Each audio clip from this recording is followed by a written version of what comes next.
Hey, Leadership Nation, Christopher Hart here with Transforming Lives Coaching and Consulting, coming to you with another Lead Strong Leadership Development video. And today, video is actually titled The Number One Question That I Get as a Leadership Coach. And so before I jump into that question, let me ask you a question. As a leader, have you ever found yourself to be stressed out in trying to figure out how do I get my people to do what they're supposed to do? And that's actually the title of the question. And so today what we're going to be handling is how do we get our people to do what they're supposed to do? And when we refer back to that question, hey Chris, coach, how do I get my people to do what they're supposed to do? My question for them, the people that I'm speaking with when they ask me that question is, well, what are they supposed to do?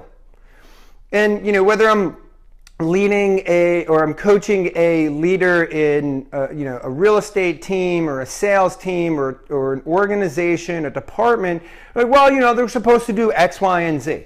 Okay, great. Well, we've defined what the activities are that correlate to the do. And let's just say it's X, Y, and Z. And then I ask them, well, who defined that for them? Did you define that or did they define that? And it kind of goes back and forth sometimes, but you'll see what I'm getting at here in a minute. So let's hit the pause button right there and let's orient to what I have to share with you guys today. I want to teach you some things and then we're going to break some things down and I think you'll understand where we're going with this. So hang tight. What I'd ask you guys along the way is if you have questions, if you have comments, if you have ahas, please feel free to engage us in the comment section. Let me know who's leaders out there. That way we can sort of kind of orient what we're teaching and sharing with you today through your comments, and we can make it real time. We'd be glad to coach you along the way through this video. If you're watching on replay on our YouTube channel, please feel free to add some comments, questions, ahas in there as we'll continue the coaching process through the comment section on our YouTube channel. So if this is your first time joining us, we do these videos almost every day, Monday through Friday. So if you'd like to be a part of that journey, please feel free to do one of two things. You can either turn on the live notifications on my personal Facebook page or our business page, and that will notify you when we go live each and every day. Or if you're a YouTuber, feel free to subscribe to our channel, and then that way you'll get notified when we upload our daily video. So let's jump into it. I have a word up here, empower, right? One of the definitions of leadership, and there's many out there, but one of them is to inspire and empower people to, let's say, success, okay? And when we look at empower, right? Inspire is, root etymology of it is in spirito, to breathe life into. But I've done videos on that. Go back and check out some of our other videos. I've talked more about that. But I want to talk to you about empower today, right? And when we talk about empower, it's actually a two-part word, and it has two main elements of the actual Merriam-Webster dictionary definition. So let's take a look at it. Two parts, em and power. You have a prefix and a word. Prefix, em, is to put into. So what you have here is to put power into. Pretty simple, okay? Merriam-Webster dictionary defines it as two things. To give, so as leaders, we're actually giving someone the ability and authority. Now, I've spoken at length about the word ability, right? So when we give someone the ability, what are we giving them? We're giving them the skill sets, we're giving them the tools, the resources, the systems, etc. The things that they're going to need to maximize their effectiveness and efficiency and ability to accomplish said results. But then we look at authority, right? So just remember two things. Here's a little rule of thumb. When you look at empower, if you want to be a leader that empowers others, always think of the two A's, okay? Ability and authority. But let's look at authority today. Authority is my word. Like, this is where I believe the game changer is for us as leaders. It's authority. And when I started digging into really looking at what authority was, on the surface, I always like to go, all right, what's my definition? And then what's the real definition, or what's the projected definition? And projected meaning in a dictionary, on Google, whatever. So Merriam-Webster dictionary gives us two definitions: the power or right to influence thought, opinion, or behavior. Okay, hey, I have authority over you, right? If I'm your leader, I'm your coach, I have authority over you because it's kind of a positional authority where I have the power or right to influence what you think, what your opinions are, and your behavior. And some of you guys are going, oh, hell no. All right, you're just one of those that doesn't like authority figures. Fine, nothing wrong with that. I'm kind of that person myself. And then the second is a person in command. Second definition, a person in command. You are an authority figure. You are an authority to that person. Your parents at some point in your life were most likely an authority figure. Your teachers, your principals. When I was in the military, people that higher ranked than me, they had authority over me. They were a person in command, and they actually possessed the right to influence thought, opinion, or behavior. Okay? Go in the military, and that stuff reigns true. But here's the thing. I don't think this really speaks to us with regard to, Chris, how do we get our people to do what they're supposed to do? Well, once again, I ask you, what are they supposed to do, and who defined that? And that takes us to what I believe the real definition of authority is. So if you look at it here, we actually have the word authority split into two different colors. Why? Because once again, just like in power, we have a root word, and here we have a suffix. Okay? So a suffix ity, what does that mean? Have we ever asked ourselves, like, what does ity mean? And ity is defined as a condition or quality of being. Okay? So I'm going to erase this. Let me put this on here for you. And I'm going to shorthand, just for times, a condition or quality of being something. That's exactly what it looks like if you actually go to Merriam-Webster dictionary online. It says a condition or quality of being, and then underlined open space. Well, okay, Chris, a condition or quality of being what? Being an author. Right? What's an author? An author is a person who has written something. Okay? So we have a person who has written something and a condition or quality of being. Well, when we attach ity to authority, what we have here is a condition or quality of being a what? Author. A author is defined as someone, a person who has written something. Forgive my shorthand writing and its not so great looking nature. Now here's the thing, guys.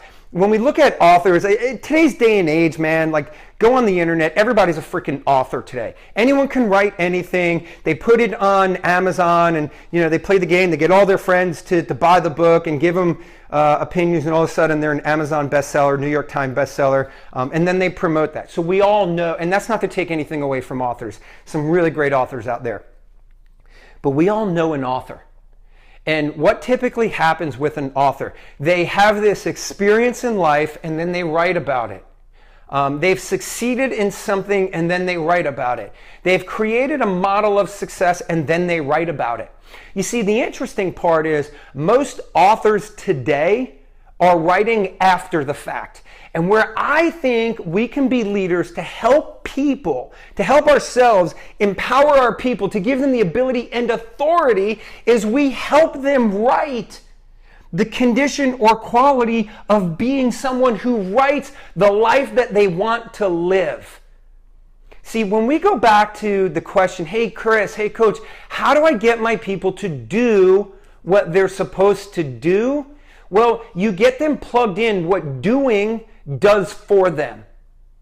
You get them to author their life. You get them to author their desires, their pleasures, the results, the outcomes that they want. What is it you want to show up in your life, right? Maybe it's this year, maybe it's this week, this month, 5 years, 10 years, 20 years, whatever they're authoring, you have to get them to author it before the fact. You see, I think when we look at leadership as being the vehicle to someone's success, it starts with them authoring the desires of the life that they want to show up. It's about being purposeful. Because when they write the life and then they go and live it, right? That, I believe, is more powerful than when they live the life and then go write about it. Because that's when you have truly become the vehicle to their success. It started with writing it. It's given them a purpose. It's given them a vision. And we've talked about all those things in previous videos. But when someone authors exactly what they want, and then we help them build a plan and a strategy of activities, then we have given them the authority. We have given them a condition or quality of being the person who has written something about their life that they desire. We become the vehicle to their success. We become a resource for them to be resourceful, to get what they want when they want it, so that when coach goes, and you ask the question, how do I get my people to do what they're supposed to do? I say, well, what are they supposed to do? And their do is in alignment with what they want from what they've authored. And when I ask you the question, well, who's decided for them to do that? You? Are you telling them, right? Are you taking a person in command position where you're influencing their thought, opinion, or behavior? Or are you being a leader for them? Are you giving them this authority? Or are you giving them, now I'm going to do this in red, are you giving them this authority? Which one do you think works better for getting your people to do what they're supposed to do? You see, here's my belief system, leaders. When you show up as this authority figure, when you show up as the positional leader, the person in command who believes they have the power or right to influence thought, opinion, and behavior on people, you're going to struggle. You're going to be that leader that we marketed this video today with the picture of the leader that's stressed out. You're going to be the leader that comes home from vacation and goes, I went on vacation for a week. I went to the Caribbean. I came back. My people did nothing. Apparently they did a staycation. Like they didn't go away, they just stayed here. They came to work on vacation because they didn't do anything. We actually got less done while I was away. You see, that shows up when you're this authority, when you give that ability and this authority. But when you give people the skills, the tools, the resources, and then you allow them to author their lives, and you give them the condition and quality of being that author that understands what they're supposed to do, so that book can be written, and they understand the benefits and the value of taking action, even in your absence, because it has nothing to do with you, and it has everything to do with their life, their book that they're reading, and you're just a vehicle and a resource that's going to empower them along the way. That's when I believe people will say, hey, you know what, coach? You know what, leader? I don't need you around. I know what I want because I've written it. Now I just need to go live it. And every day, even if it's raining, cold, summertime, kids are out of school, kids are not in school, whatever the conditions are, we possess the ability to respond to anything that comes our way. We are responsible, we're able to respond to our conditions such that we can take action in the absence or presence of a leader. In the absence or presence of stress, or when things aren't going our way, we can still take action because it's what we want for our lives based off of the book that we've authored. Now I just have to live it. You see, I believe we all have a book in us. Every single person has a book in us. And we're all living a book. We've written it somehow. The question that I always ask people is, what shelf is your book going to be placed on in Barnes & Noble? Are you going to be in the book of business success? Is your book of life going to be, placed on the shelves where it says leadership? Or is it going to be on the shelves where it says, boo-hoo, woe is me? Like, does that section even exist? No, nobody goes to Barnes & Noble and looks for the boo-hoo, woe is me, People that are living boohoo, woe is me, are going to the self-help, the personal development, the leadership, the business, the success, the spirituality section. Why? Because there's a book that contains information about the life that they want to live.